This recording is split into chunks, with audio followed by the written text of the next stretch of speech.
Donc une fois qu'on a défini un produit scalaire, en fait, on peut en déduire une notion d'orthogonalité en définissant le fait que deux vecteurs sont orthogonaux si et seulement si ils ont un produit scalaire nul. Donc en fait, on dispose d'une nouvelle notion sur des vecteurs de type généraux qui sont orthogonaux. Bon, ça se recolle exactement dans R2 ou dans R3 avec les notions classiques d'orthogonalité. Mais ici, on généralise à des espaces plus grands, par exemple l'espace de polynômes, deux polynômes orthogonaux.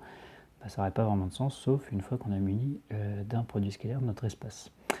Donc voilà, et on en déduit d'autres notions. Alors on peut dire qu'un vecteur est normal si il est de norme 1, une famille est orthogonale s'ils sont 2 à 2 orthogonaux, enfin, on généralise les notions géométriques qu'on a habituellement, et une famille est orthonormale si les vecteurs sont tous normaux, donc de norme 1, et s'ils sont tous 2 à 2 orthogonaux.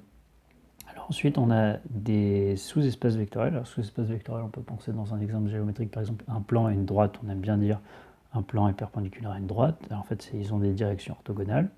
Donc on peut dire que deux sous-espaces F1 et F2 sont orthogonaux si tous les vecteurs de F1 sont orthogonales à n'importe quel vecteur de F2, donc quel que soit x1 de F1, quel que soit x2 de F2, x1 est orthogonal à x2, avec cette notion d'orthogonale bien sûr étant liée au produit scalaire étant nul.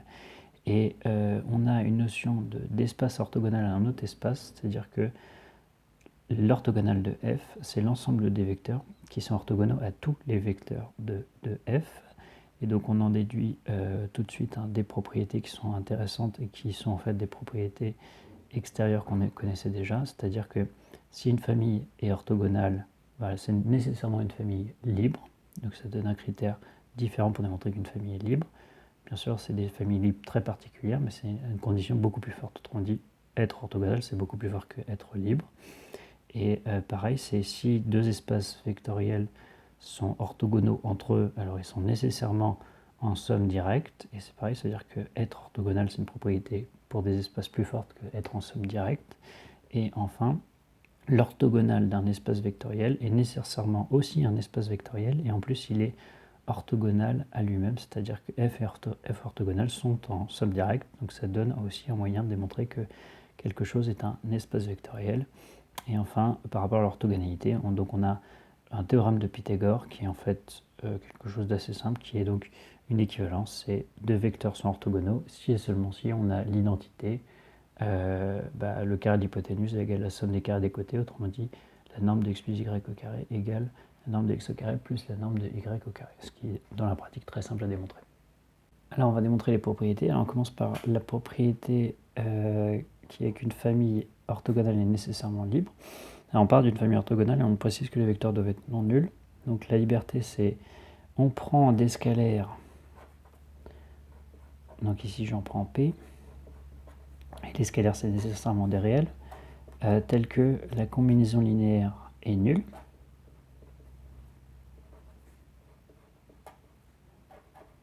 égale le vecteur nul de E, et il faut réussir à démontrer que tous les scalaires sont nuls. Alors en fait on fait simplement pour un des indices, alors je l'appelle I par exemple, pour I entre 1 et P, il suffit de faire scalaire UI. Alors en fait on a 0, ça vaut 0 scalaire UI, sauf que je peux remplacer 0 par la combinaison linéaire. Donc ça vaut la combinaison linéaire des lambda k uk scalaire UI pour k allant de 1 à p. Par linéarité à gauche, je peux développer. Donc on obtient ça, uk scalaire UI.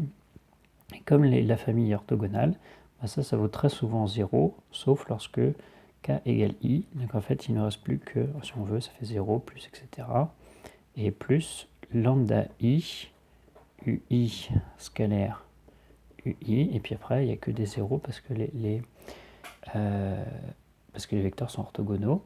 Donc on obtient égal 0 à chaque fois. Et ici, il ne reste plus que lambda i ui, avec ici étant non nul, parce que le vecteur est non nul, donc ui scalaire ui, c'est la norme du vecteur au carré, c'est non nul. Donc vu que le produit est nul et que le deuxième terme est non nul, c'est lambda i qui est nul. Mais ça c'est vrai pour tout i, donc lambda 1 jusqu'à lambda p égale 0. c'est la définition de la famille est libre.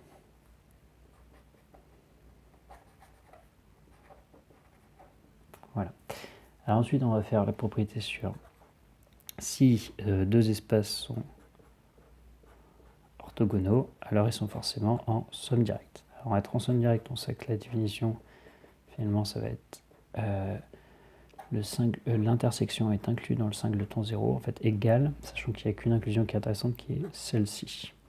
Donc on prend un vecteur qui se situe dans l'intersection.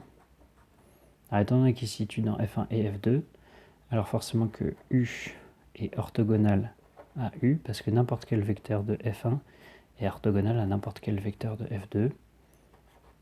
Donc on sait que U scalaire U égale 0, sauf que U scalaire U, ça vaut la norme de U au carré. Et le seul vecteur qui est de norme nulle, c'est le vecteur nul. Donc le seul vecteur de l'intersection, c'est le vecteur nul. Autrement dit, les espaces sont en somme directe. Et dans la pratique, si on a une somme directe et qu'en plus elle est orthogonale, parce que c'est une propriété plus forte, on va noter ça comme ça. On met somme directe orthogonale, on précise au-dessus. C'est la valeur de F1 plus F2 lorsqu'ils sont en somme directe, mais qu'en plus ils sont tous les deux orthogonaux. Ça veut dire c'est par définition F1 est orthogonal à F2. Alors j'aurais pu écrire dans l'autre sens, F1 inter F2 égale 0. Et F1 est orthogonal à F2, sachant que si on est orthogonal, automatiquement, on est en somme directe. Et enfin, on va démontrer que l'orthogonal d'un espace est aussi un espace vectoriel. Donc on définit F orthogonal, c'est l'ensemble des vecteurs de E, tels que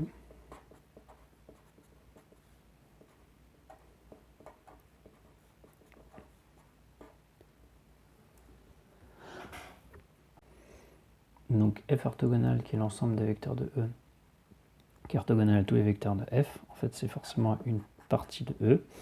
Donc, vu qu'on a démontré que c'est un espace vectoriel, il suffit de démontrer que c'est un sous-espace vectoriel de E. Donc, on prend deux vecteurs de F orthogonal et un scalaire. On essaie de démontrer que la combinaison linéaire est encore dans l'orthogonal. Donc, on va poser U égale U1 plus lambda U2. Et pour tout Y dans F, on sait que U scalaire Y, par linéarité, on peut développer.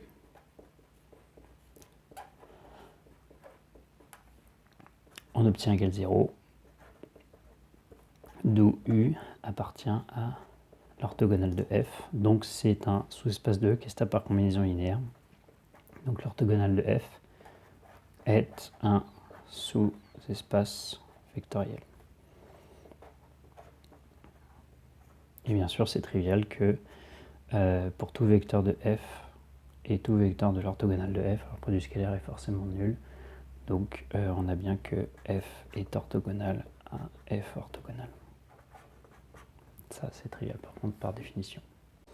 Et enfin, donc, le théorème de Pythagore nous dit que x et y sont orthogonaux si et seulement si le produit scalaire entre x et y égale 0, ça c'est la définition, et ça d'après l'égalité de polarisation, c'est que le produit scalaire c'est 1/2 de norme de x plus y au carré moins norme de x au carré moins norme de y au carré. Autrement dit, ça nous donne bien si et seulement si le carré de l'hypoténuse, qui correspond donc dans un triangle à la norme de x plus y, égale la somme des carrés des côtés.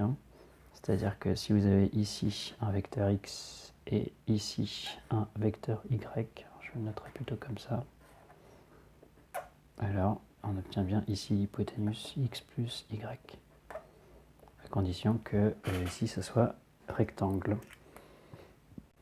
Alors un exemple important qui permet de faire les séries de Fourier, c'est le produit scalaire 1 sur pi, alors c'est juste nombre de normalisation, et on a l'intégrale de 0 à 2pi de f de t, g de t dt, autrement dit c'est un produit scalaire de référence sur l'ensemble des fonctions continues de 0 de pi dans R. Et sur ces fonctions-là, en fait, on a une famille qui va être... alors, on a 1, cos t, sin t, cos de t, sin de t, etc. Autrement dit, dans la famille, après, on va avoir n'importe quel cos kt et sinus kt. Et c'est une famille qu'on pourrait rendre infinie. Alors, en fait, ça, c'est une famille orthonormale. Alors, ici, il faudra mettre 1,5. Une famille orthonormale, c'est-à-dire que n'importe quelle fonction entraîne un produit scalaire nul et une fonction toute seule avec elle-même un produit scalaire, c'est-à-dire une norme unitaire. Alors, on va démontrer sur cet exemple-là, et bien sûr ça va donner une bonne base de décomposition, et c'est ça qui s'appelle les séries de Fourier, c'est-à-dire décomposer une fonction périodique en fonction de sinus et cosinus avec des pulsations différentes.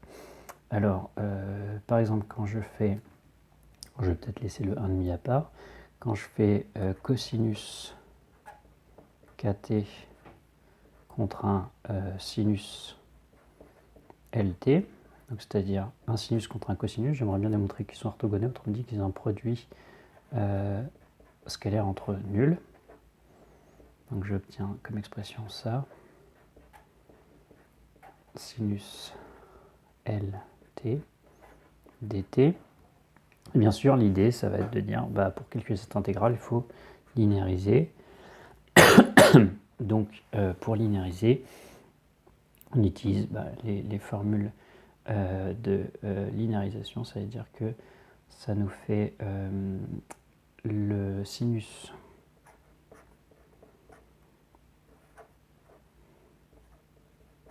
de la somme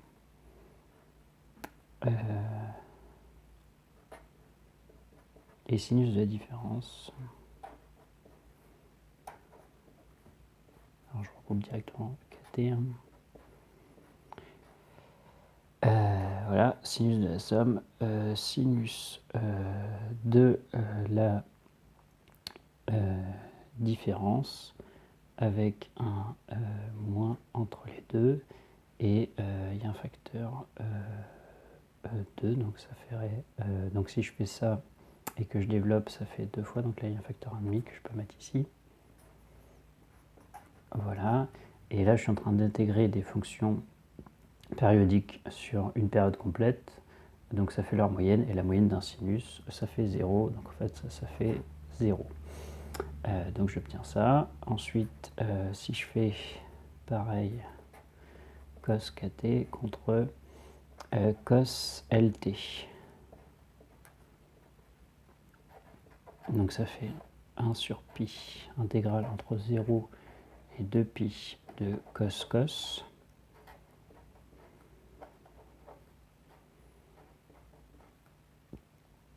Voilà. Alors, donc cos cos, ça nous fait, ça fait cos, donc ça fait cos de la somme et cos de la différence, et ça fait la somme.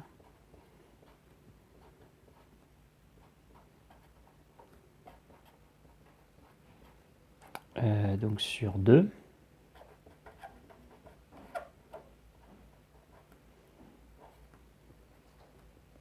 Voilà. dt. Ici c'est pareil, ça ferait l'intégrale d'une fonction périodique sur une période complète, donc ça fait sa moyenne. La moyenne d'un cosinus normalement c'est 0. Alors ici il y a un petit piège, c'est que ici, si k vaut L, ça vaut 1. Donc en fait il faut ici traiter de k, c'est-à-dire que cette intégrale-là, elle vaut 0 si k est différent de L, parce qu'on est en train d'intégrer des cosinus sur une période. Mais si k égale L, ici donc ça fait simplement cosinus, donc ici ça fait 0. Et par contre ici ça fait 1, donc en fait on intègre 1 entre 0 et 2pi, donc ça fait 2pi, donc ça fait 2pi sur 2pi, ce qui vaut bien 1. Autrement dit, le vecteur il est normal dans ce cas-là, si k égale L, parce que ici donc on a 1, et si k est différent de L, ici on a des vrais cosinus, autrement dit sur une période, ça s'annule. Leur intégrale, ça fait la moyenne de la fonction cos, ça fait 0. Voilà, donc on obtient bien que si on a deux cosinus différents, ils sont orthogonaux, et si on a deux fois le même, ça fait la norme au carré, autrement dit, ça fait bien 1, donc le vecteur est normal. Et on peut faire le même calcul avec des sinus. Et donc si on fait le même calcul avec des sinus, on obtient à peu près le même genre d'expression, c'est-à-dire sinus kt contre sinus lt, ça fait 1 sur pi intégrale entre 0 et 2pi de sinus kt sinus lt dt, donc qui apparaissent bien sûr dans le cos de la somme et le cos de la différence. Donc ici il faut par contre faire le cos de la différence moins le cos de la somme sur 2. Alors celui-ci forcément une fonction, un vrai cosinus de période nulle, enfin d'amplitude, de moyenne nulle.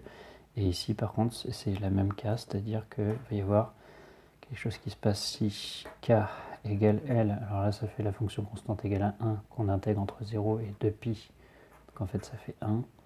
Et si k est différent de L, ça fait des sinus et cosinus. Et donc en fait l'intégrale sur une période, par exemple ça vaut forcément 0 avec alpha non nul.